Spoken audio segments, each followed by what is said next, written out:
Here's the camera case. If you look,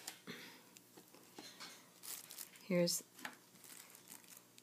the lens, and if you see what I'm trying to do, they're the same width. The lens is not narrow enough to fit into the case.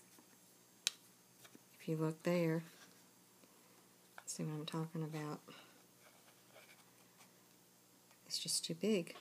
There's no way that it fits inside. You can't screw it. There's nothing to go down inside that circle.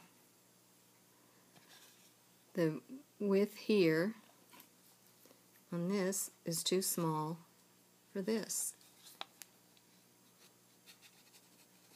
to fit in it. Now this has a much smaller tip on it, the zoom lens, and it screws in there fine.